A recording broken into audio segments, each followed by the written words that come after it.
Bueno, pues nada, oye, una sesión más, ya vamos por la quinta. Eh, Hoy hablaremos de Application Services y cómo se estructura un poco el código, ¿vale? Es decir, qué carpetas se crean, qué cuelgan de SRC, por qué esas carpetas, qué objetivo tienen, etc. Entonces, hoy veremos un poco de cómo estructurar el código y el tema de Application Services más en detalle, que ya lo conocéis un poquito más, pero bueno, entraremos en algunos detalles sobre temas de transaccionalidad, seguridad, etcétera, de cómo se gestiona. ¿Vale? Entonces, aprovechando que estamos avanzando en el libro en algunos aspectos que ya hemos visto antes, hoy me gustaría revisar, solo por curiosidad, un tema, que es la persistencia de Value Objects. ¿Vale? La persistencia de Value Objects, dijimos que hay diferentes estrategias. Si trabajamos con Doctrine, podemos utilizar el mapping de tipo Object. Imagina que tenemos una entity de tipo producto así, que tiene un product ID, tiene un nombre de producto y tiene un precio, que el precio es el money que ya habéis visto. El money acordaos que era un value object que tenía un amount y una currency, ¿vale? Se puede mapear contra Doctrine de esta manera. Y entonces, en el price tenemos un tipo que soporta Doctrine, que es el tipo object, ¿vale? Entonces, un trozo de código que crea un tipo de producto nuevo con un new money que tiene un currency, esto ya visteis un poco el código de los primeros días, lo persistimos y lo flusheamos en base de datos con el tipo object. ¿Puedes ampliarlo? Sí.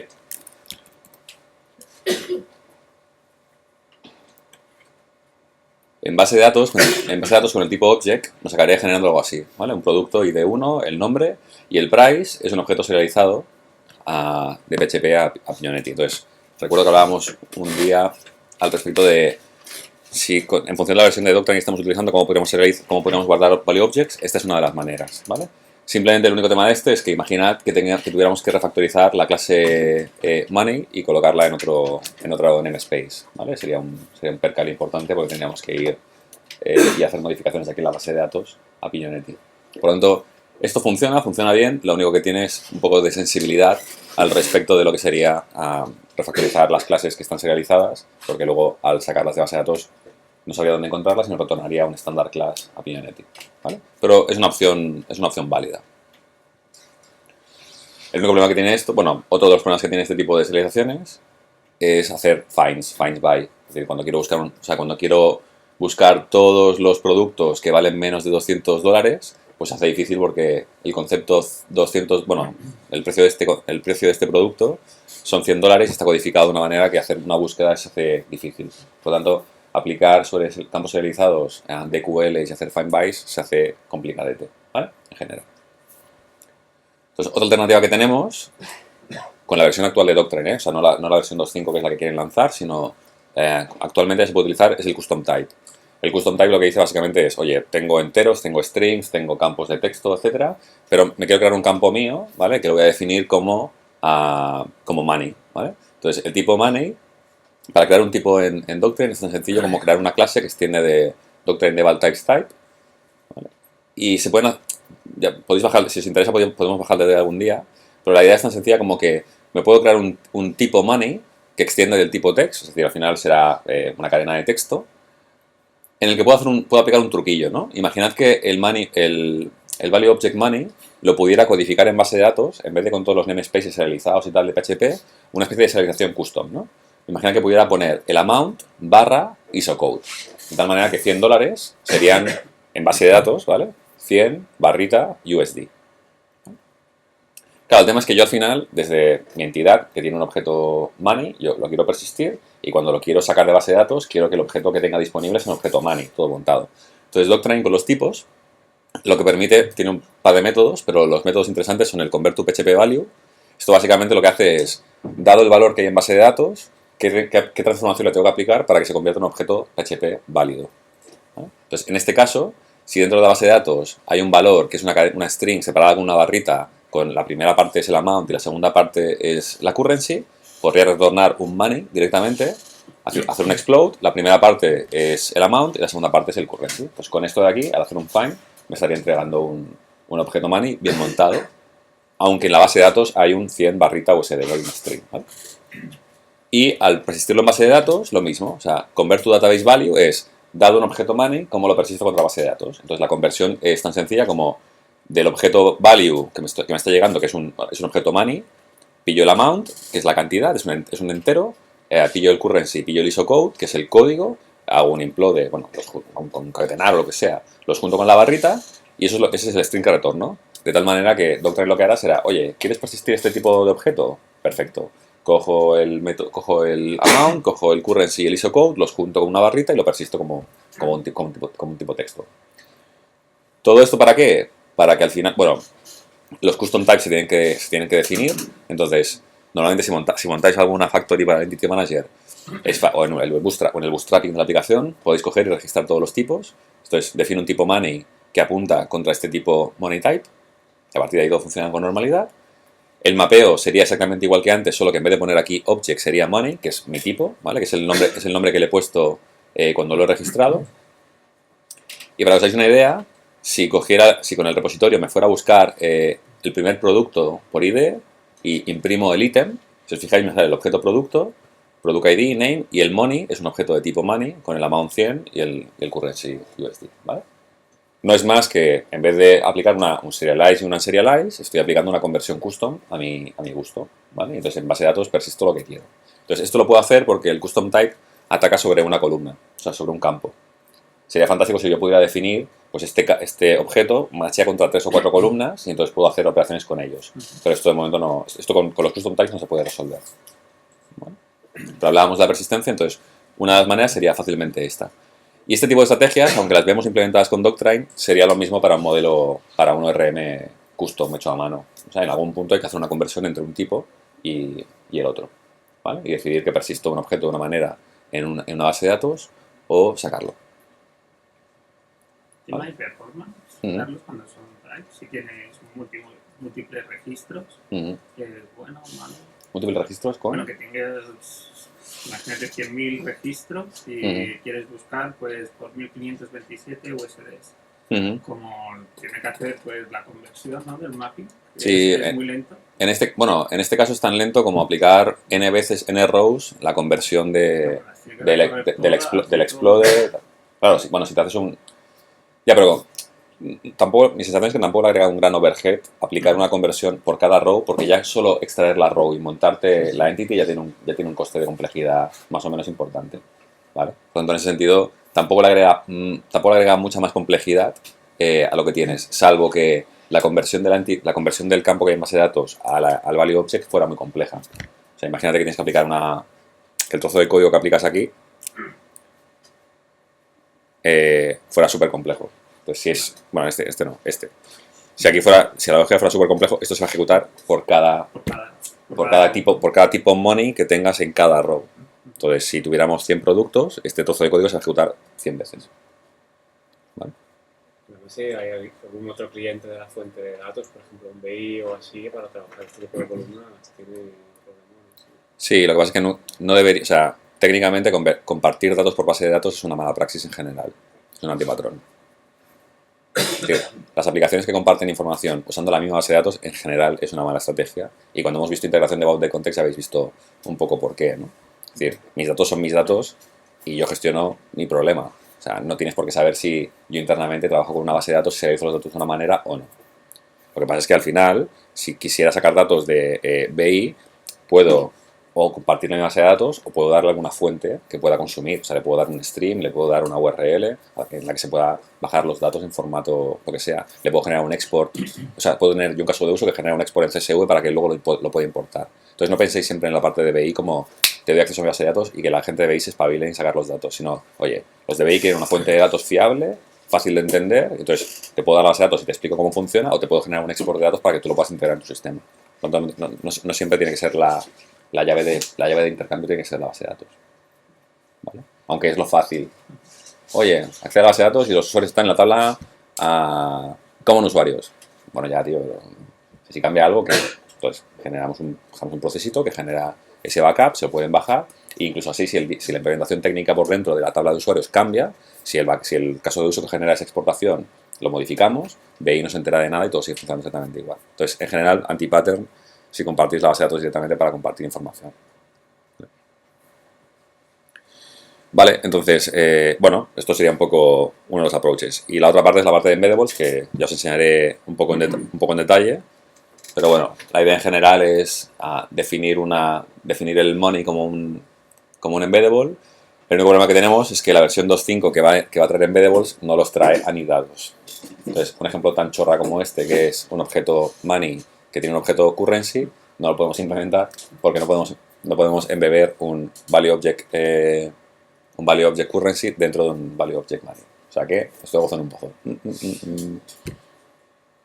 Por lo menos la prueba que hemos hecho hasta ahora. Pero como están todavía en el master, ya veremos cuando forquen a la 2.5. Si forquen a la 2.5 igual lo pueden implementar, pero la realidad es que ahora mismo no dan soporte para ello. ¿Vale? Pero lo que hemos comentado aquí, más allá de Doctrine, pensar un poco en la estrategia. Si os tuvierais que hacer el ORM custom a vuestro estilo, ¿cómo persistiríais un objeto, un value object? Básicamente tenéis que definir una estrategia de serializado contra un campo, o si podéis, tenéis que definir una estrategia contra n columnas, de tal manera que un objeto money que tiene un amount y tiene un currency, creáis dos columnas y decidís cómo persistís esos datos, los sacáis y los juntáis. Pero el proceso de serialización puede ser contra un campo o contra n campos y puede aplicar serialize tipo de PHP o una codificación custom que tenga puntos. ¿Vale? Pero es la manera normal de persistir objetos de value objects en base de datos. Está publicado ya, o sea que si bajáis el libro ya está disponible. Vale, aquí un apunte que teníamos por aquí. Lo otro. No sé si por aquí lo podemos hacer mejor. Vale, lo otro que me gustaría que repasáramos es el tema de las carpetas que deberíamos tener al final en un entorno DDD y por qué hacerlo de cierta manera. ¿Vale? Entonces vamos a ver los repos. Y vamos a darle aquí caña para que el amigo Pablo no se queje. Así queda grabado, hombre, Pablo, no hay problema. Bueno, el tema es así. El tema es el siguiente. En general, todo el contenido, todo lo que es nuestro dominio, todo lo que es nuestra aplicación, se sugiere que vaya contra la carpeta src. ¿Vale? De tal manera que sí. ¿Por qué? Bueno, en general es un estándar. Si veis las librerías de packages, la gente está utilizando la carpeta src para poner el código de su aplicación. ¿Vale? Entonces, el código de su lógica, déjame decirlo así, aunque hay gente que mete de todo. Pero en general la carpeta src se convierte un poco en el estándar de facto para meter todo lo que es código nuestro de lo que va a funcionar. ¿Vale? Entonces, la carpeta src, en un primer nivel podéis colocar, si queréis, el namespace de vuestra compañía. ¿Vale? Atrápalo, las wishes, lo que queráis. En el caso de Java, todos los libros de que nos leemos, en el caso de Java, hablan de, claro, tienen la posibilidad de crear módulos o packages, ¿vale? O paquetes jars que pueden incluir, bueno, en el caso de PHP jars, pero no es un súper estándar, ni tampoco muy recomendable usarlos. Entonces, en nuestro caso, el tema de generar un módulo, compilarlo e incluirlo en otro proyecto, se nos hace un poquito más complicado, ¿vale? Entonces, una alternativa es dentro de src crear los diferentes niveles para los diferentes módulos que se puedan guardar. Sea como sea, si tuviéramos dos aplicaciones en las cuales, a veces puede ocurrir, que tuviéramos una aplicación y otra que comparten cierta lógica, ¿vale? Hay un tipo de relación entre bounded context que se llama shared kernel. Entonces podría ser que esta información de aquí la podríamos publicar contra una librería de packages privada y entonces incluirla dentro de nuestro código. De tal manera que no lo tendríamos a este nivel, sino que estaría como un vendor más, ¿vale? Y poderlo utilizar desde fuera. Sea como sea, un primer nivel de nuestra empresa, del vendor en el que estamos trabajando, no está de más. Entonces luego nos encontramos tres carpetas principales. Una es la de Application, Domain e Infrastructure, ¿vale? Vamos a ver Domain, que ya más o menos la conocemos. Dentro del Domain viene nuestro dominio, ¿vale? El dominio son nuestras entidades, nuestros repositorios, nuestros servicios, nuestros domain services, el lanzamiento de nuestros eventos, etc. Y normalmente se suele colocar en Domain Model, porque aquí se coloca nuestra aplicación. O sea, todo lo que es esto que se está comentando antes. Y se crea una carpeta Model porque pueden haber cosas que no estén directamente relacionadas con el modelo, pero sí con nuestro dominio. Como puede ser a veces la publicación de algunos eventos, ¿vale? O algunas interfaces que determinan cómo se define un evento. Si todo eso estuviera dentro del modelo, tampoco pasaría nada. Pero la realidad es que se podría discutir sobre si modelan algo de nuestro problema o es una ayuda sobre nuestro dominio, ¿vale? Pero en general tendremos una carpeta domain donde tenemos nuestras entidades, repositorios, domain services, etcétera. No los casos de uso, ¿vale? Principalmente. Vale, los casos de uso van a application, ¿vale? Y normalmente se suele crear application service. Entonces, en el application service están todos nuestros casos de uso, todos nuestros application services, ¿vale? Entonces, aquí los podéis organizar como queráis. Los de usuario, una carpeta de usuario, y entonces podéis ver, pues, login, logout, registrarse, ver los deseos, etcétera. Aquí van los requests y los response, que ahora los veremos. Los casos de uso sobre deseos. Y este caso de uso me lo tengo que revisar porque probablemente no está aquí, si no tendría que estar fuera. Pero en general en la carpeta application pondremos nuestros casos de uso. Luego hay otros aspectos que se colocan hermanos con la parte de application service, que pueden ser, por ejemplo, el sitio donde guardamos todos los eventos que vamos a publicar o que podemos recibir incluso. ¿Por qué? Los eventos que se disparan sí que forman parte de nuestro dominio, ¿vale? Es decir, usuario registrado es un evento de dominio, está más que conocido, por lo tanto es normal que esté dentro de nuestro dominio. Ahora bien, que ese evento se persista en un listado de eventos y que luego se vaya a publicar, no está directamente relacionado con nuestro dominio, por lo tanto es normal que no esté dentro de nuestro dominio. Y tampoco es un caso de uso, tampoco es un usuario se registra, o un usuario se da de alta, o un usuario se da de baja, o se loga o no se loga. Por lo tanto, necesitamos un sitio donde podamos colocar cosas relacionadas con la aplicación, que es la capa más externa de nuestro core, es decir, acordaos, entidades, value objects, etcétera. Normalmente son repositorios, servicios, y normalmente tenemos una capa que es la capa de aplicación.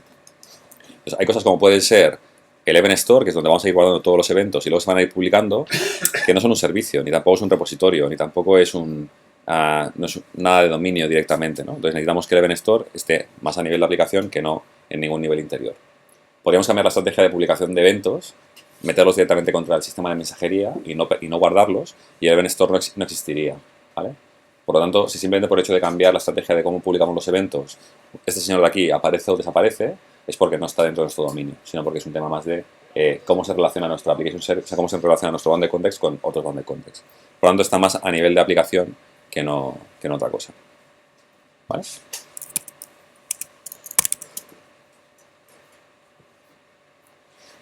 Y por último, tenemos la carpeta de infraestructura, donde normalmente lo que hacemos es guardar todo lo que tiene que ver con las implementaciones, las estrategias que tenemos en la aplicación.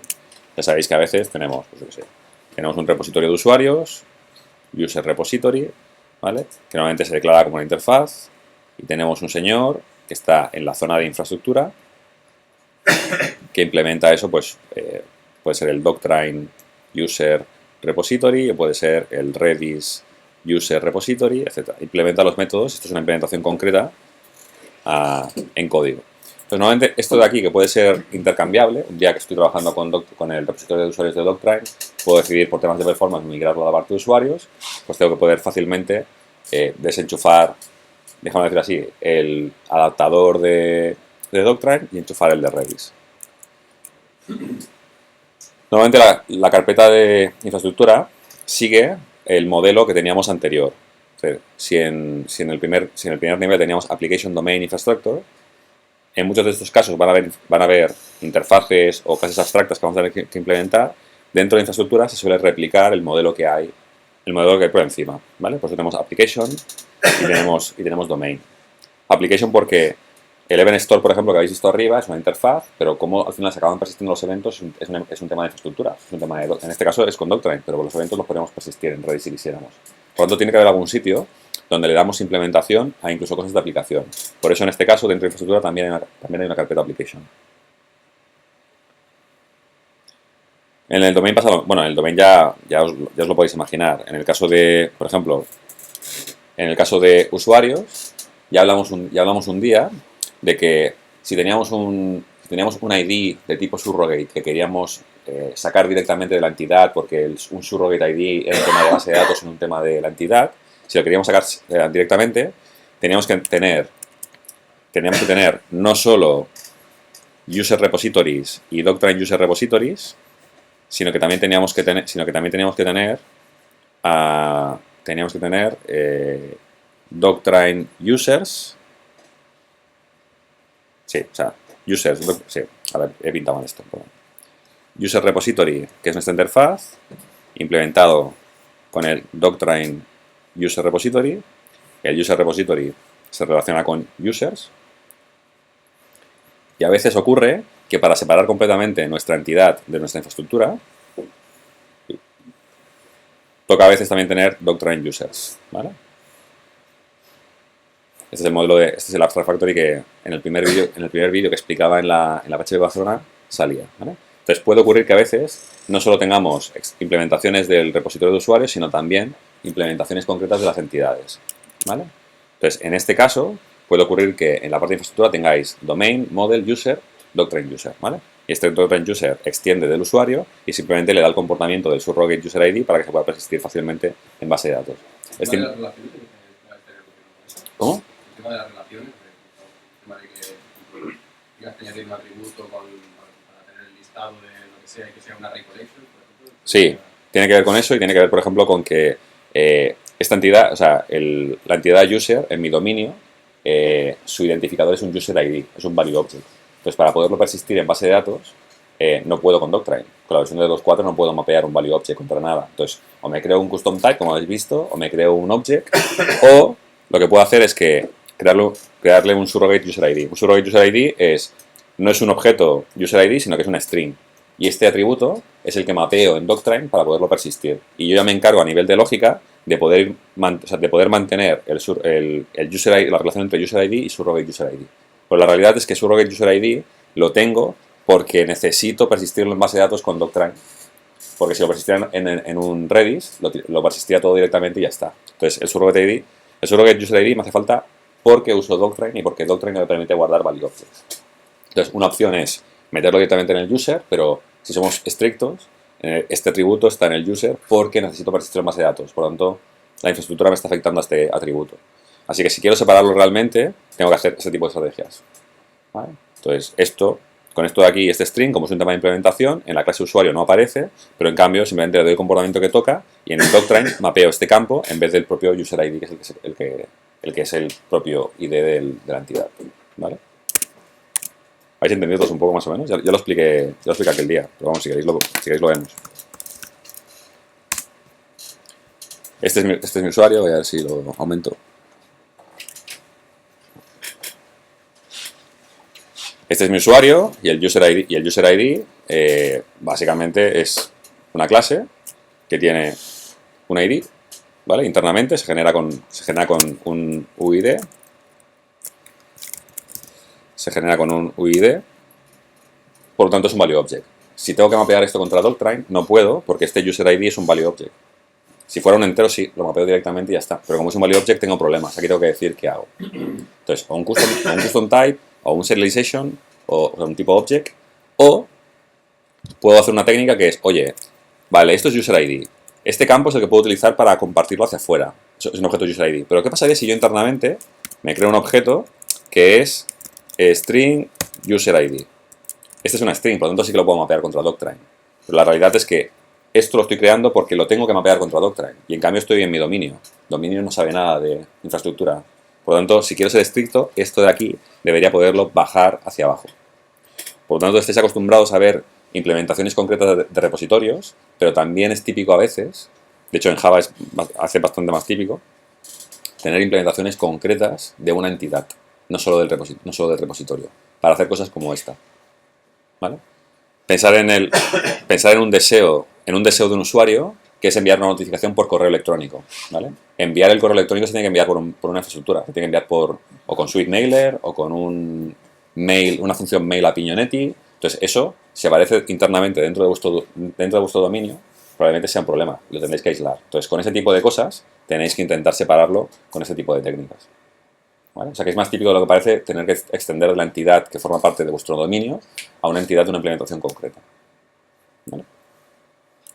¿Con cuál trabajarías? ¿Con tu entidad extendida? Es lo divertido, son la misma entidad, ¿vale? En tu dominio siempre trabajas con user. Me da igual si me lleva un Doctrine user, el comportamiento es el mismo, por lo tanto, Lo divertido de todo esto es que mi entidad, o sea, mis casos de uso trabajan con users. De hecho, cuando trabajas con Doctrine, el repositorio de usuarios de Doctrine te retorna no entidades de usuario, te retorna proxies.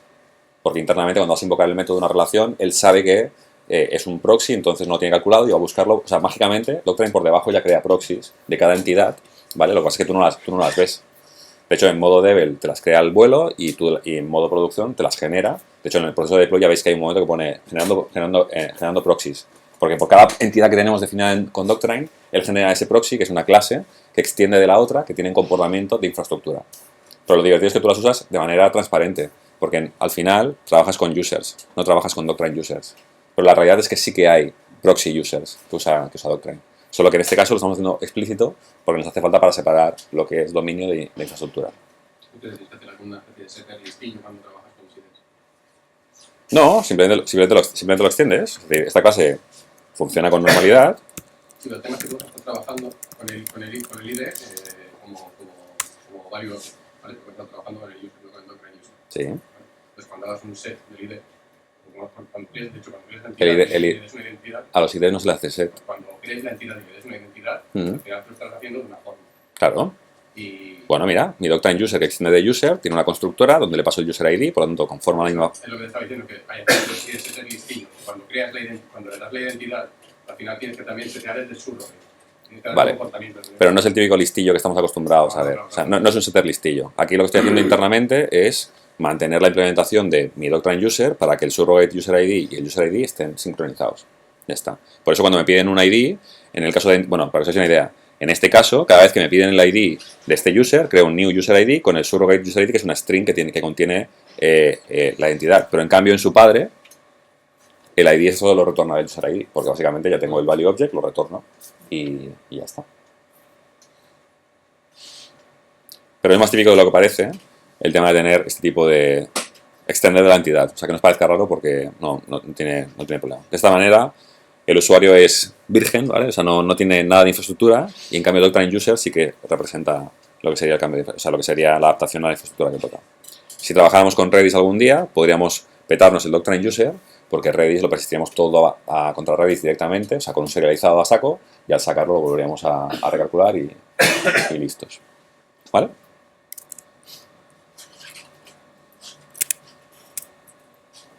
Y todo venía porque estábamos mirándonos esto. O sea, puede haber domain model dentro de la infraestructura. Y luego tenéis cada uno de los aspectos de la infraestructura que de por sí os interesan. Es decir, lo que tiene que ver con persistencia directamente. O sea, ¿dónde coloco los repositorios de entidades? Siguiendo un poco el modelo, podríamos intentar meterlos dentro de domain model. La verdad es que no sería un problema. Pero temas de mensajería, por ejemplo, o temas de interfaz gráfica están por aquí disponibles. ¿Vale? Entonces, esto es más o menos un poco el patrón natural que tiene una estructura de carpetas de un proyecto de DD, tal cual como lo estamos concibiendo nosotros un poco. Carlos, Sí, ¿dónde has guardado el Doctrine User? ¿Lo has puesto en domain? sí. Domain, Model. Debería estar en la infraestructura. O sea, a nivel de dominio, está en infraestructura. cuando pides un usuario, lo pides una factoría o algo así. Está en infraestructura. Ah, vale, sabe, lo veo. Domain. No. Vale, he visto domain, no he visto. No. Doctrine User está en infraestructura. ¿Vale? La factoría de usuarios, como también es de Doctrine, pues también necesita... O sea, la factoría crea Doctrine Users, entonces por lo tanto también está en la zona de infraestructura. Domain Infrastructure, Domain Model User. ¿Vale? Y luego, a ver, temas interesantes. Para mí la interfaz gráfica, o sea, la UI, más que en términos de cómo se pintan las cosas, interfaz gráfica es cualquier cosa que el usuario interactúa con el sistema. Es decir, cuando alguien mete datos en una pantalla, eso es interfaz gráfica. Cuando mete datos, no cómo se pintan. Que cómo se pintan también es interfaz gráfica, ¿vale? Pero pensar en los términos de user interface como la interfaz de usuario para introducir datos y para consumir datos, ¿vale? No es solo un tema de pintar.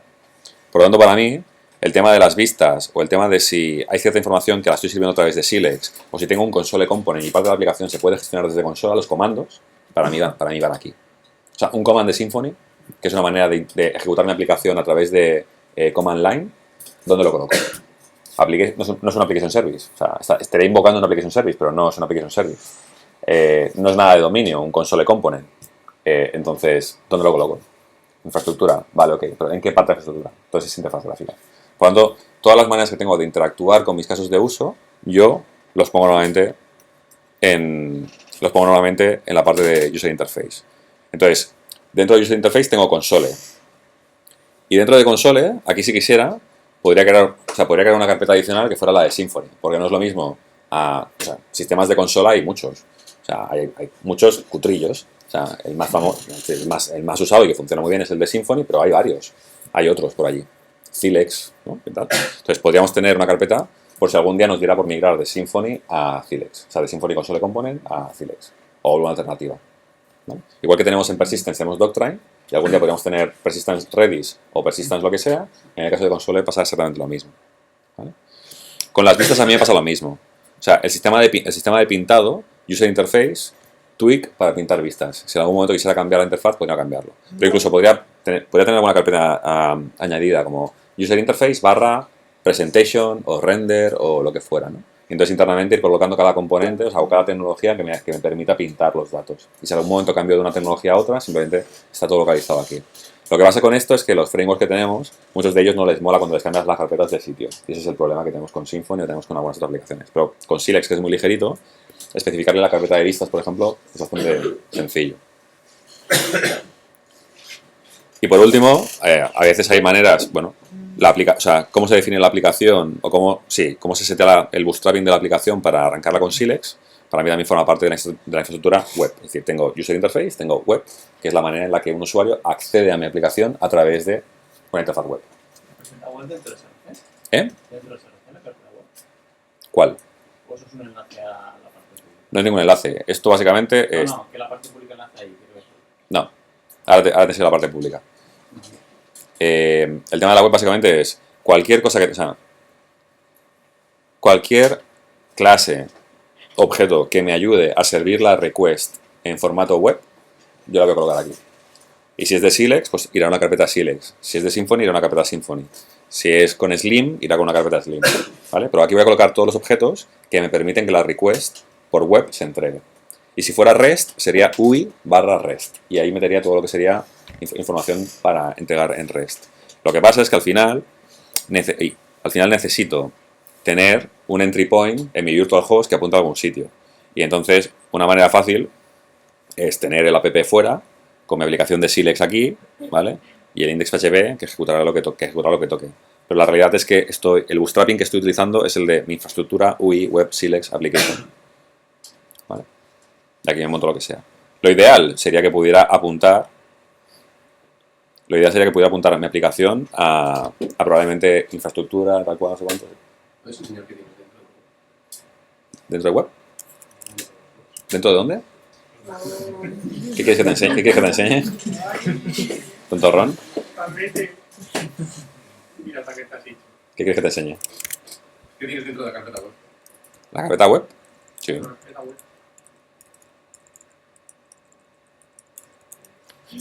Vale, solamente el bootstrapping. De momento el bootstrapping. ¿Los controles dónde los tienes? Los controles están por aquí dando vueltas.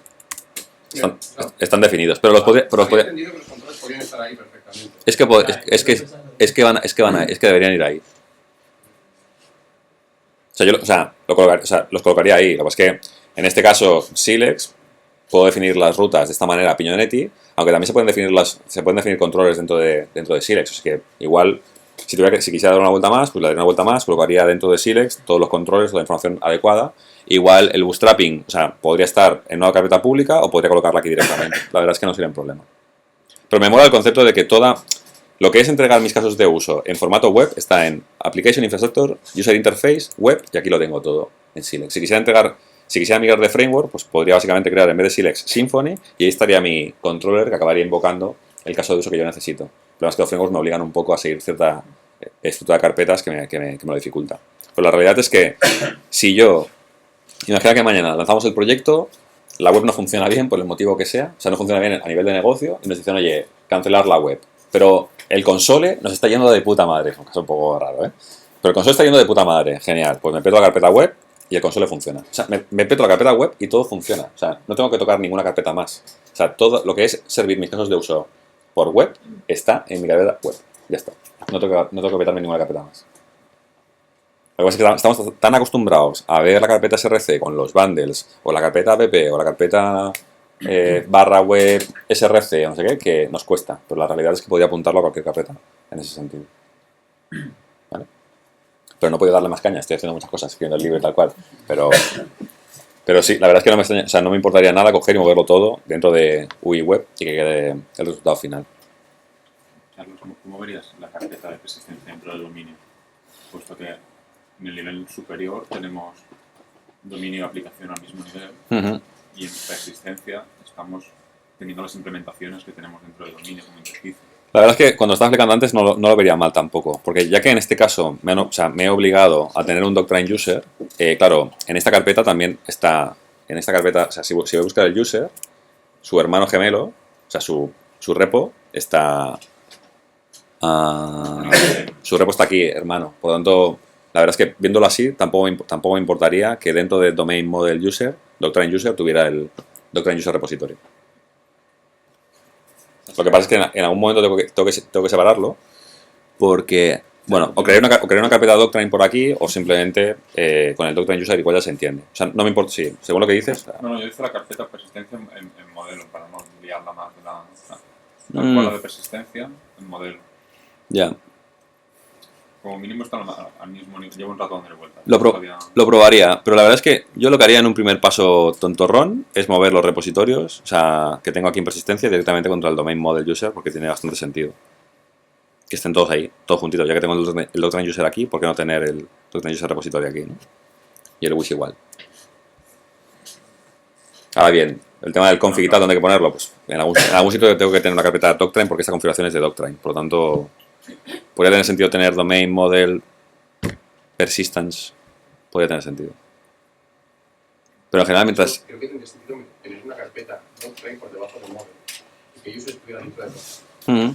Pero todo eso no es mezclar conceptos. A ver, al final estás hablando de infraestructura. Y si es cierto que estás hablando de infraestructura, dentro del modelo también tiene que haber infraestructura. Infraestructura en este caso es Doctrine.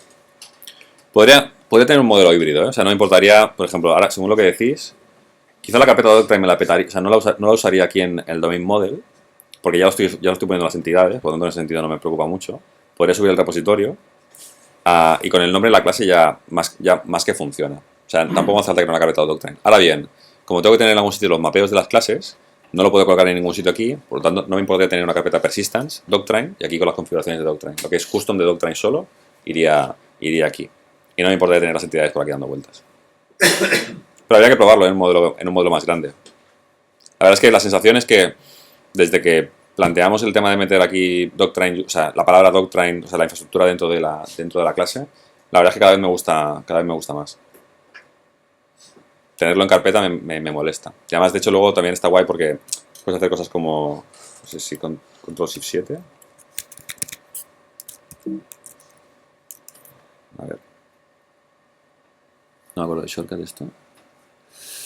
Refactor fan uses, run demo tal, clean code tal. No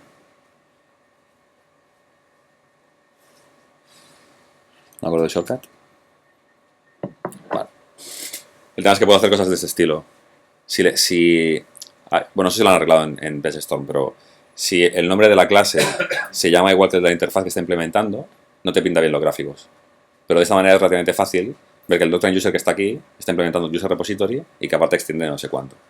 Entonces, ayuda al poder a veces ver, ¡pam! Oye, esta clase, vale, está extendiendo, implementa estos métodos, el de arriba, el padre, etc. Y esto creo que era o L o R. No, U. Command U. Y ahí cuando estoy en una cadena que a veces me pierdo, pues lo hago fácil y con esto lo puedo ver. En el caso de, y te digo, había un bug en el que si el WishML repository se llama igual que este, Wish repository, no te lo pintaba bien. ¿No tenemos namespace ni nada? No. Se lía con el rename del namespace arriba para que se lía. Por lo menos no lo tenían arreglado. Pero vamos, quedaos con los conceptos generales, tampoco... es un tema de probar. Probablemente llega un punto que sean temas de gustos. Pero me gusta el concepto de pensar que si un método de entrega de mi aplicación me lo puedo petar entero porque no funciona, que esté todo localizado en la web y que no tenga que tocar de diferentes sitios. Me gusta el concepto de petarme la web y la web desaparece, pero el console sigue funcionando. Esto probablemente sea para mí lo que más me llama la atención. ¿Vale? Bueno, pues esto un poco a nivel de organización. Y entonces lo que me gustaría que viéramos ahora son el tema de los application services. ¿Vale? El application service para registrar a un usuario, por ejemplo, es este de aquí. Los application service, como os comentaba, normalmente suelen surgir algunas preguntas. ¿Qué hacemos con la seguridad y qué hacemos con las transacciones? Uy, aquí hay más cosas. ¿Y qué hacemos con las transacciones? Entonces, dentro de nuestra aplicación que ya habéis visto, la parte más externa tiene los casos de uso, que son lo que vamos a ejecutar. Normalmente contra una request y contra una response. Y ahora veremos algunas alternativas, pero vamos. Son estos señores de aquí los que básicamente gestionan las funcionalidades de nuestra aplicación. Estos casos de uso normalmente tienen que controlar las transacciones y la seguridad de la aplicación. Internamente no se gestiona la seguridad o no se gestiona la transacción. O sea, por eso os decía el otro día, no veremos begin transactions, ni commits, ni rollbacks dentro de un repositorio de un domain service. Los veremos siempre a nivel de application service. ¿Vale? Nuestro código funciona como si no fuera transaccional y entonces hacemos que todo el bloque sea transaccional. Con la seguridad pasa algo similar. O sea, si un rol tiene permiso para ejecutar un caso de uso o no, es algo que tenemos que controlar por encima. ¿Vale? Pero no lo haremos internamente dentro de un domain service o dentro de una entidad o dentro de un repositorio. Esto no baja hasta abajo. ¿Vale? Entonces, veremos algún ejemplo súper tonto.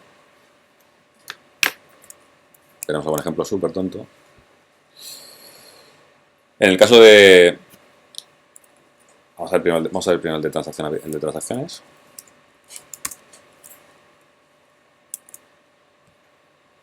Para el tema de transacciones, este es lo que vendría a ser el bootstrapping de la aplicación de Silex. Todo lo que es app y se le asigna algo vendría a ser el service container de servicios.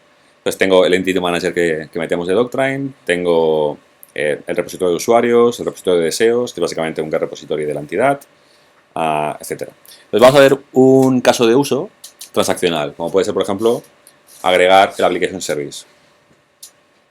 Añadir un deseo a un usuario es un proceso en el que se acaba insertando algo en la base de datos. Entonces me interesa que tanto eso como el evento que se dispara se gestione transaccionalmente. Entonces hay un truquito, que el código lo hemos comentado alguna vez y en Atrapalo lo tenemos disponible, si lo queremos usar, es el Transactional Application Service. El concepto es, este servicio es tan tonto como tiene un método execute, recibe una request y lo que hace internamente es obtener los datos del usuario, el email, el contenido, busca si el usuario está o no está, si no existe el usuario, pues malamente try, ¿vale? Y si os fijáis, en este caso el usuario tiene que estar logado. Pero el tema de estar logado lo vamos a comprobar desde fuera. Este caso de uso no debería preocuparse de si el usuario está logado o no está logado. La seguridad sobre la ejecución de este caso de uso debería estar fuera del caso de uso. Debería ser un poco el mecanismo de entrega que se encarga de saber si está logado o no está logado. ¿Vale? Entonces, es el approach que se suele sugerir. Entonces, en este caso de aquí, todo se ejecuta de manera normal, de manera transaccional. El único tema es que implementa una interfaz que es esta súper sencillita, tiene un método execute con un método request, ¿vale? Con un atributo, con un parámetro que se le pasa el tipo de request. Y el truquillo...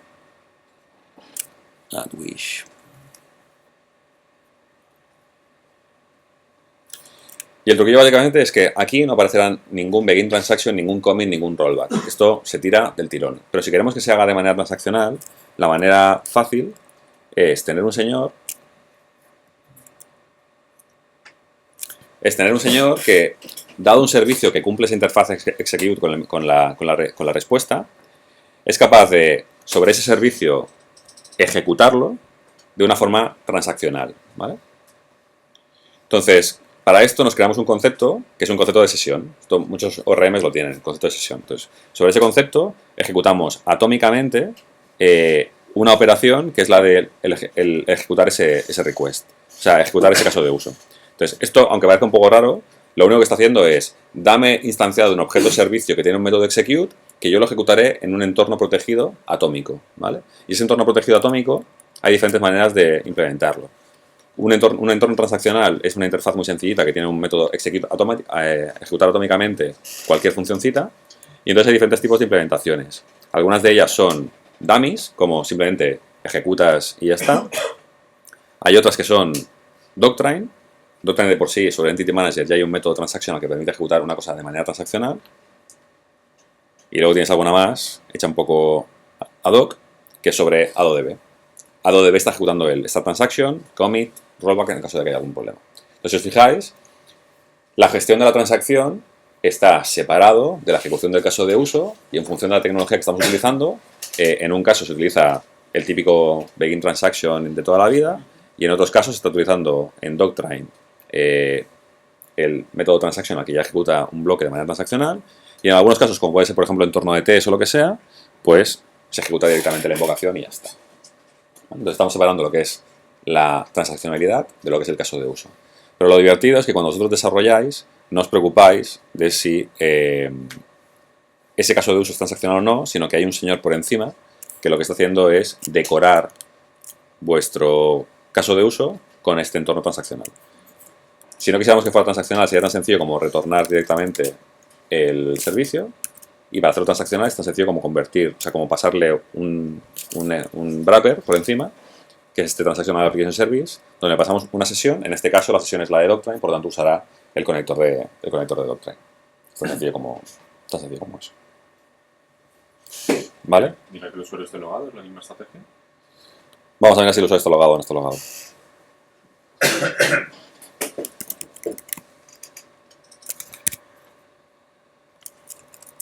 En mi caso, ¿vale? Las pruebas que he estado haciendo, lo más cómodo es hacer esto de aquí. Si llegas al Application Service, llegas y lo ejecutas. Si no llegas, no llegas. Pero añadir lógica de seguridad dentro del caso de uso se hace tremendamente complicado. Tremendamente complicado. O sea, hace que todo sea bastante sucio. Entonces, es relativamente sencillo, hoy en día, con los frameworks que hay, definir la capa de seguridad de qué roles, qué permisos, y si se puede ejecutar o no se puede ejecutar. Y una vez que lo tienes montado, simplemente lo ejecutas. Pero hacer que esa lógica de roles y personas, tal cual, bajen hasta el nivel de Application Service, hace que el código de Application Service sea espectacularmente guarrete. Yo al principio pensaba, hostia, qué decepción, me hubiera encantado que el Application Service controlara la seguridad de quién ejecuta y deja de ejecutar. Pero la realidad es que si lo bajas, el código que te queda es mucho más guarrete que en sí lo que quieres resolver. Por lo tanto, es más sencillo dejar que el señor de fuera que va a ejecutar el caso de uso proteja el entorno. Pero puedes hacerlo exactamente igual. Puedes crear algún tipo de decorador por encima de ese caso de uso que comprobar que dado el rol, dado los permisos y tal cual, pudiera decir si se ejecuta o no se ejecuta. Pero déjame decirlo, está fuera del caso de uso. Simplemente tú lo decoras en función de la seguridad que necesites. Entonces, el vídeo es poniendo capas, el archivo que sea transaccional. Le pones un bloque. El que sea control de otro bloque por encima. Sí. Pero ya esas capas, es decir, esta capa de transaccionalidad ya no está en el Application Service. O sea, el Application Service no entiende el control transaccional. Solo sabe que lo están ejecutando en un entorno transaccional. Y a nivel de seguridad va a ser lo mismo. Un Application Service no sabe que se está ejecutando, que lo está ejecutando un usuario con permisos o sin permisos. Simplemente sabe que se ejecuta y su función funciona. Y el código que queda dentro es muy sencillito. Mira si el usuario existe, si no existe, lanza una excepción, y si existe, le creas el wish. Fantástico. ¿Vale? Por lo tanto, tanto la seguridad como la transaccionalidad, que son los dos puntos más críticos, se gestionan desde fuera.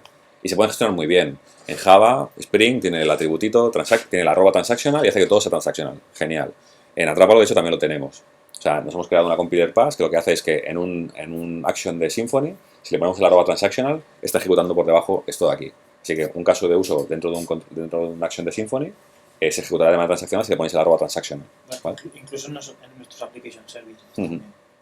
Si se marca una clase como @transactional, va a crear un proxy y la compiler pass va a crear un proxy, lo cual va a hacer que se ejecute de manera transaccional. Y Spring también, en la parte de Java, le puedes permitir a un caso de uso añadirle el @security y definirle bajo qué rol se puede ejecutar. Pero es algo, o sea, esos annotations están por encima de la ejecución del caso de uso, déjame decir así. Si hiciéramos el grapher este de usuario, no estaría en DDD, por eso estaría dentro de las wishes, porque es algo más de nuestro dominio. Sí, lo que pasa es que como el tema de transaccionabilidad es algo que se puede utilizar de manera en librerías, está como una librería de packages que se puede instalar. Transaction sí, pero el de usuario sería nuestro. Sí. Que estaría Aunque podría ser que, o sea, aunque yo podría crear una librería que ejecutara ese caso de uso, donde tienes que pasar el usuario, o sea, el caso de uso ya lo tengo, y el listado de permisos. Entonces, si el rol y los permisos crea una interfaz y tus roles y permisos cumplen esa interfaz y me los pasas, yo podría crearme una librería para que funcionase. O sea, puedo pensar en cómo Symfony gestiona la seguridad, el rol y los permisos, y puedo crearme un rol y permisos que cumplan una interfaz, y si tú conviertes el rol y los permisos de Symfony en esa interfaz, me los podrías pasar, y yo al final acabaría ejecutando un caso de uso con la seguridad de Symfony, o si le pusieras otro adaptador con la seguridad del Laravel o con la seguridad de otro framework. Podría hacerlo. ¿Vale? Vale. Pues entonces, básicamente, luego falta un matiz. Bueno, acabamos de ver algunos detalles, pero esto era principalmente lo grueso que os quería explicar. Normalmente un caso de uso recibe una request y recibe una response. En Java, normalmente, por ejemplo, con el tema de Spring, cada método se puede llamar de manera independiente porque le puedes poner el @transactional y todo eso y todo funciona bien. En el caso de PHP lo tenemos un poquito más complicado y por eso necesito que un caso de uso tenga el método execute, ¿vale? Para poder invocarlo fácilmente. Si no, el código quedaría un poquito más guarrete. Se podría hacer también, pero no sería tan trivial, ¿vale? Se podría mirar algún tipo de annotation, pero habría que hacerlo en tiempo de ejecución. Sería un poco más guarrete.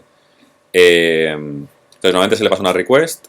Una request suele ser un objeto muy tontorrón, donde tiene básicamente la constructora los parámetros que necesito y algunos getters para que cuando entran en el use case ejecuten. Esta request no tiene nada que ver ni con web, ni con la request de Symfony, no tiene que ver con nada. Es una request para el caso de uso. Y nuestros deberes son convertir la request de nuestro método de entrega, si es por consola, coger los argumentos de Symfony y crear un objeto request. Si es por web, coger el objeto de la web, crear este request y pasárselo al caso de uso. Y así se me podría ocurrir un caso de REST, pillar por los parámetros, crear esta request, pasárselo al caso de uso. Siempre es lo mismo. Creo request, paso al caso de uso. Y la única magia es, en función del tipo de entrega en la que estoy, tengo que convertir los parámetros de entrada del método de entrega a este tipo de request. ¿Vale? Y el otro detalle es que muchas de las veces lo que puedo intentar hacer es generar una respuesta. Vale. Entonces lo que puedo hacer es, igual que esto ya habéis visto algunos en Atrápalo, es crear un objeto response que tenga el mismo comportamiento, le paso lo que quiero entregar y lo retorno. Entonces, ese objeto de respuesta, ese DTO, se recibe en el método de entrega y el sistema de plantillas lo puede pintar o lo que sea. Entonces, aquí hay algunos matices. Cuando normalmente hacemos, por ejemplo, el listado de deseos y se lo pedimos al repositorio, nos está entregando entidades. Si esas entidades las paso en un objeto y el objeto se lo paso al sistema de plantillas, al final tengo las entidades, tengo referencias a esas entidades. Si las quisiera modificar, las podría modificar, ¿vale? Y así que es un efecto que no me gustaría. Es decir, que desde mi sistema de plantillas puedan cambiar la entidad, es algo que normalmente no está recomendado. Es difícil que en Smarty te pongas a modificar la entidad, pero podría ocurrir. Así que técnicamente lo que debería ocurrir es que deberíamos intentar retornar objetos que no sean modificables por la plantilla, o que si se modifican no afecten a mi dominio. No quiero que nadie en la plantilla invoque un flecha change no sé qué o rename no sé cuánto y en un TPL de repente mágicamente me haya cambiado el nombre del usuario. Esto no me gustaría que pasara, ¿vale? Por lo tanto, normalmente se suelen hacer varias cosas. Esto pasaré un día más en detalle porque tiene bastantes opciones. Se pueden utilizar desde mediators, es decir, pasarme objeto a otros objetos que los acaban convirtiendo en un objeto plano de información que me permite simplemente consultar la información que yo quiero, ¿vale? Eso sería una alternativa. Básicamente, conlleva tanto trabajo que es más sencillo simplemente pasárselo a la vista, ¿vale? Y que la vista simplemente tener la política todos pactados de que no se modifica, ¿vale? Y ya está.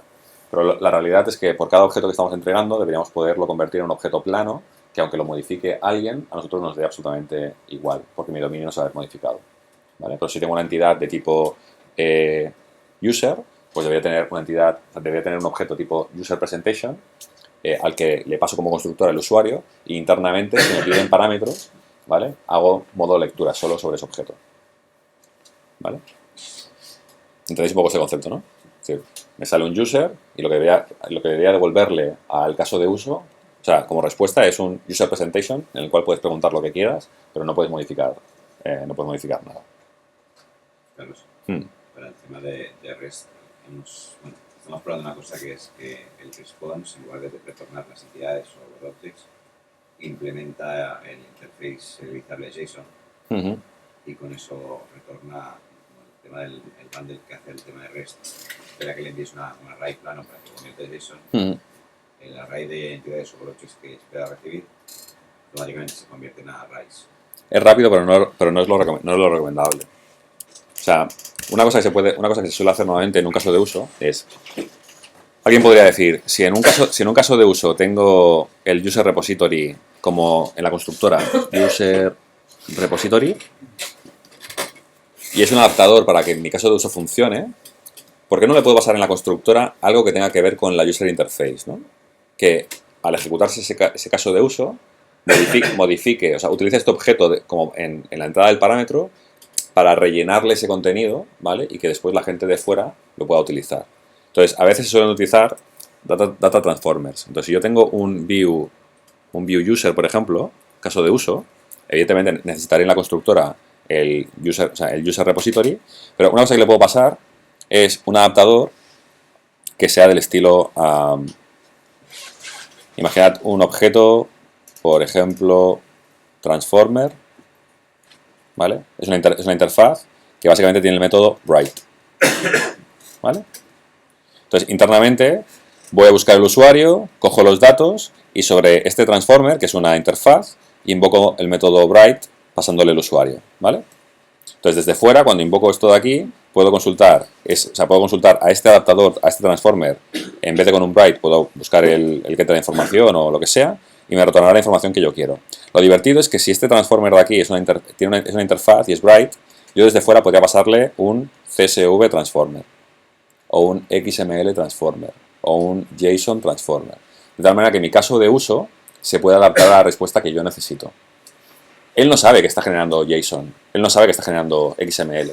Él solo sabe que recibe un objeto transformer o un objeto presentation, ¿vale? Al cual le hace un write de la entidad que quiere. Y ese propio write, igual que podría ser un repositorio que es una interfaz, podría ser un sistema de vista que fuera una interfaz, en el cual yo puedo hacerle un write de ese usuario e internamente cuando le haga el get de los datos, me lo puede retornar en JSON, o en XML, o en YAML, o en lo que sea, que yo decida que se tenga que pintar. Por lo tanto, esto es divertido, porque el concepto de response no lo necesito. Simplemente la respuesta de la petición es un adaptador más, como podría ser el user repository o otra alternativa. Entonces, internamente, la implementación de este transporter, de este transformer, es el que me resuelve eso que tú dices. Quiero ejecutar el view wishes y lo quiero en XML. No hay problema. Instancia el view wishes y le pasas el repositorio de usuario, el repositorio de wishes, el repositorio de usuarios que lo van a necesitar, y le pasas un transformer que va a coger el contenido y lo va a traducir a JSON. O se puede hacer a posteriori, ¿no? O se puede hacer a posteriori, o sea, o te viene la response y lo haces. Lo divertido es que si le pasas un transformer, el tema de cómo lo voy a leer me resuelve el tema de las referencias. O sea, si yo le paso un transformer que hace un write y cuando a ese transformer le hago un get, me retornas el JSON, la respuesta está en JSON. En ningún sitio tengo la referencia del usuario, por lo tanto no lo puedo modificar. De hecho, si necesitáis un value, si necesitáis un objeto, un DTO, un usuario, la entidad usuario convertida en un DTO para que sea modo lectura, ¿vale? Una opción es pasarle un transformer que no genera una string, sino que me genera un value object, que me genera un standard class con todos los atributos pintados, por ejemplo. Por lo tanto, es divertido explorar la opción de que no me retornes una respuesta, sino de que la salida no sea un return explícito, sino sea la modificación, o sea, sea escribir en un canal que tiene cierto comportamiento interno el contenido de la respuesta para que luego alguien lo pueda leer y en función del que yo le paso obtendré un formato, obtendré otro. Entonces, esa es otra opción, pero hay varios mecanismos, pero ese es uno de los más divertidos porque no hay objeto response y no dejas que ese objeto de DTO al final se tenga que traducir en JSON. Pero básicamente el bundle que hace REST lo que hace al final es codificar en JSON un array plano. Lo cual el response lo que hace es transformarte ese array de entidades a array plano. Pues, digamos que de alguna manera está haciendo una especie de transformación que está fijada para que sea así. Yeah. Pero no está utilizada para JSON. Pues que fijaos, muchas veces este tipo de transporter está guay porque el view user, claro, cualquier caso de uso de ver usuario no mostrará el password. En cambio, si lo que hacéis es retornar una response con el objeto user, estáis enviando el password. ¿vale? Y es algo que no quieres hacer. Por lo tanto, solo con este caso de uso tan tonto, en la que el usuario está llegándole el password, si quiero evitar enviar el password sobre esa entidad, o me clono el usuario, pero claro, la referencia no la pierdo porque es una putada, o de alguna manera le vacío el password, pero como tengo la referencia es otra putada, o me hago un copy-paste de los atributos en algún otro sitio y los retorno. O sea que ya tienes que hacer algún tipo de transformación determinada. Así que mi sensación es que en general la técnica del transporter es divertida porque te ahorra ese tipo de cosas. En la transformación de la escritura puedes decidir no incluir algunos atributos por temas de seguridad o porque no quieres enviarlos. Y el caso de uso nunca enviará información del password. Porque si no, si lo envías, estás delegando a quien coge la respuesta del caso de uso que no pinte el password. Que es una cosa que, hombre, pues no me gustaría especialmente. Porque lo que ocurre es que te entran por una... O sea, todo lo tienes súper bien protegido y te has dejado recuerdo del password por allí, ¿sabes? Dando vueltas. Entonces entran por ese sitio que no sé qué, ¿no? O entran por un método diferente. Ah, por la API, por la web va seguro, pero por la API... no, por la API hay un dato que no. Me cago en la leche, ya lo olía, ¿no? Entonces con los transformers lo divertido es que, independientemente del caso de uso, puedo convertir la información y puedo gestionar cómo cojo un dato y lo transformo todo. Que es más o menos algo parecido a tener una interfaz de JSON Serializable en el objeto, pero no me gusta. O sea, no me gusta que una entidad tenga un método guión bajo tu JSON, ¿sabes? Porque ¿eh? Lo puedes tener a nivel de testing, pues si tienes que volcar si tienes que hacer un eco del objeto y quieres ver cierta información o lo que sea. Pero utilizarlo directamente se me hace un poco raro. Exactamente. Tener un método to JSON en una entidad es como, hostia, ya sabes que estamos hablando algo de JSON en algún caso, ¿no? No era JSON, es simplemente darle la representación en un array de lo que es el objeto. Como en lugar de darte un DTO, te da un array. Así que siempre después sí que te tienes que ocurrir decir, oye, este campo de este array quítamelo porque no quiero volver. Sí, lo único que digo, o sea, que se puede hacer, solo que si esa responsabilidad se la delegas al que recoge la respuesta del caso de uso, queda menos polite. Es como, hey, dame un pollo, toma, aquí lo tienes, cocínatelo tú. No, perdona, yo lo quiero cocinado entero, o sea, no me des parte del problema, ¿no?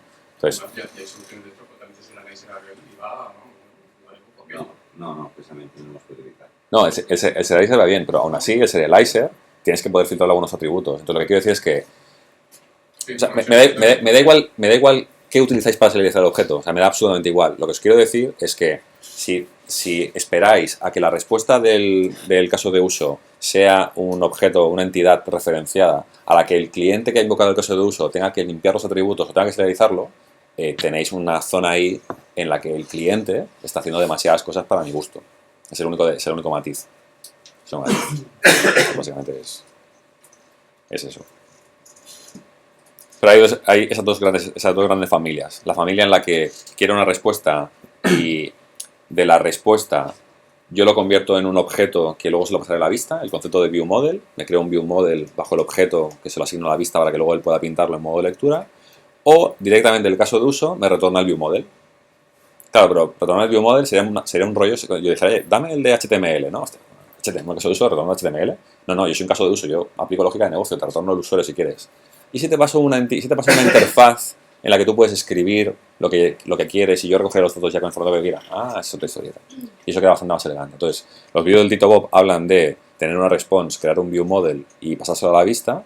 Y una de las opciones que habla el libro de Van Vernon habla de utilizar los transformers. Entonces puedes utilizar un transformer de CSV, de XML, de JSON o un transformer que convierta una entidad en un objeto popo, un objeto plano en el que puedo consultar la información fácilmente. Entonces tengo que modificar en las wishes para que incluya un transformer en algunas de las partes y podamos verlo más en detalle. Pero es un approach bastante divertido porque el objeto de response me lo ahorro. Y controlo mucho más, o sea, y el caso de uso se vuelve todavía más end-to-end. Es decir, ¿querías ver el usuario? Toma, aquí tienes el usuario. ¿En qué formato lo quieres? Toma, en JSON. Toma. ¿Lo quieres en un formato que tú mismo has definido? Pásame el formato, la especificación del formato, yo te lo convierto y te lo paso. Es como mucho más completo, ¿no? O sea, o sea que yo te ordono siempre esto y tú te lo tienes que encargar de convertirlo en HTML o en lo que sea. ¿Sí? Vale, pues son i37. Eso es un poco más preguntas que tengáis. Dos matices. Aquí en Atrapa ya estáis acostumbrados a ver los casos de uso con la request y con la response, luego está bien, pero si alguien se anima a hacer una prueba con un saliente, pues lo podemos utilizar. En response no pasa nada, solo que hay una zona ahí oscura en la que bueno, se pueden colar se pueden colar moscas, tampoco es un gran problema, pero simplemente que sepáis que hay una solución un pelín más elegante todavía, probablemente, que es aplicar el tema de la transformación al propio caso de uso. ¿Vale? Por lo tanto, la seguridad gestionada a nivel de lo que sería el framework antes de acceder al caso de uso, la transaccionalidad exactamente igual, y el tema de la respuesta en cómo pintamos contenido, pues el transform es una buena técnica, o si no, el tema de la response, que luego tendremos que convertir en el formato que nosotros queramos. ¿Vale? Y ya está. Bueno, el transformador, más que transformar en JSON o lo que sea, más que nada es transformarlo en entidades en estructuras sencillas. Porque que le acabes pasando a tu FSMATI o JSON ya es una partícula más de la plantilla que vas a utilizar, el engine de rendición. Sí, pero depende del transformer. O sea, yo te puedo hacer un JSON transformer y lo que quiero que me retornes es una string que tiene un JSON. Punto. O puedo decir, oye, te va a pasar un transformer que quiero que el resultado sea un objeto de tipo plano que pueda consultar con flechitas. Entonces es un Popo transformer. Popo viene de plain, o sea, no sé si os acordáis de los POJO en Java, los plain object Java, plain all Java objects, ¿vale? Que es básicamente un objeto con getters y setters súper tonto que no tiene comportamiento y que se utiliza nuevamente para interactuar con la base de datos. Pues si le cambias la J de Java por P de PHP, te quedan los popos. Plain object, PHP objects. O sea, plain all PHP objects. Entonces le puedes pasar un transformer que te convierta esa entidad en un popo. Y en ese pones un constructor, si se pusiera en execute el transformer para que no tuvieras que llenar el archivo de configuración con todos los scripts, con todos los transformers, sería más limpio también. La pregunta es, te voy a hacer la pregunta al revés. ¿Por qué no poner el user repository en el execute del caso de uso? Porque eso en principio no va a cambiar. Porque eso en principio no va a cambiar. No va a cambiar si cambias, no sé, puede cambiar también. Vale, sería lo mismo. Básicamente el tema es, el execute por definición tiene que recibir los parámetros que necesitas para ejecutar el proceso de negocio. Pero ¿cómo se construye el proceso de negocio? Necesitas un repository de usuarios, un repository tal cual y un tema de salida. Entonces imagínate que, ya no en la informática, imagínate que te encargan montar una cadena de montaje de un producto determinado, ¿no? Entonces tú defines el proceso que es, entra el producto, la primera persona implementa no sé qué, le pone una tuerca, le pone tal cual, entonces una cosa es eso. Entonces, para montar un proceso de negocio de una cadena de montaje te hace falta la cadena de montaje, las personas que van a trabajar, el proceso, tiempos, etcétera. Lo configuras. Y luego, cuando la pones en marcha, vale, entra exactamente la taladradora no sé qué, que es la que tiene que hacer el... Entonces, una cosa es montar el proceso de negocio y otra cosa es ejecutar el proceso de negocio. Entonces, aquí pasa lo mismo. Una cosa es montar el caso de uso o la application service que necesitas ciertas dependencias y la otra cosa es ejecutar una dependencia. Podrías levantar el caso de uso para que estuviera listo para funcionar, pero no ejecutarlo nunca.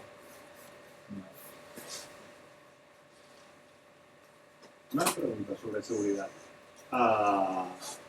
Tú dices, hay que filtrar que no llegue al use case, pero por ejemplo, imagínate un blog que tú tienes colaboradores que pueden editar sus propios posts, pero no los de los demás. ¿Cómo sabes si ese post, que igual solo tienes el ID, es de ese usuario o no? Pues preguntándolo básicamente. En este caso, eliminar un servicio, o sea, yo solo puedo eliminar deseos que son míos, no puedo eliminar deseos de otros usuarios, si no sería un poco sería divertido, ¿no? Pues en este caso, para eliminar un servicio necesito obtener el usuario. Si el usuario no existe, algo ha pasado, o sea, estás consultando un deseo de un usuario que no existe. El deseo tiene que estar, evidentemente, y luego el user ID del deseo tiene que ser igual que mi user ID. La otra sería lógica dentro de la application service. Sí, aquí está. O sea, las otras sí que has dicho que estaban por fuera, sí. ¿no? O sea, hay que hacerlo fuera. Pero es que, déjame decirlo, esas reglas de negocio sí que eso forman parte del dominio. O sea, un usuario no puede modificar un producto que no sea suyo, un deseo que no sea suyo. Otra cosa es como si me he logado, si no me he logado, cómo he llegado a la puerta, ¿no? Pero una vez que estoy dentro, la lógica aplicada al dominio es la normal.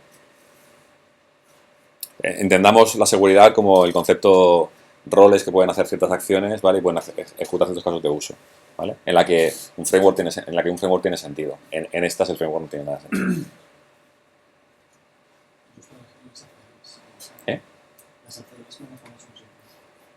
Tienes en todos los frameworks, tienes ACLs. O sea que...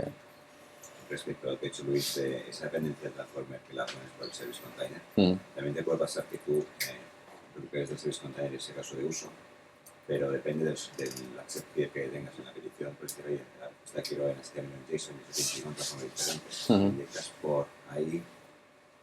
Bueno, puedes crear una factoría del caso de uso en el que puedes pasarle como parámetro el pintado que quieres.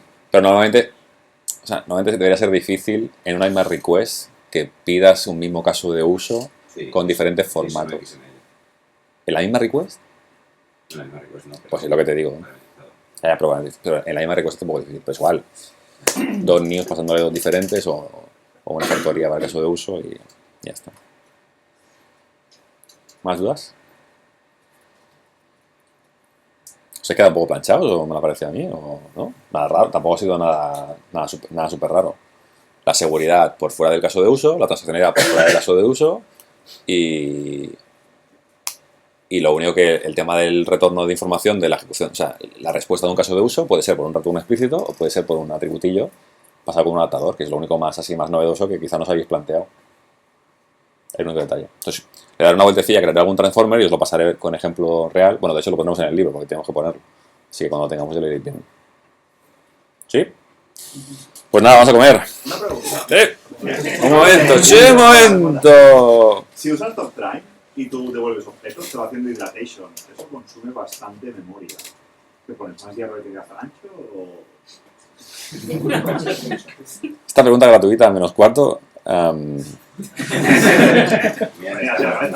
El hidratation consume recursos, sí, consume Puedes recursos. decidir cuándo hidratas y cuándo no. O sea, cuando escribes hidratas, cuando no. Cuando lees no hidratas.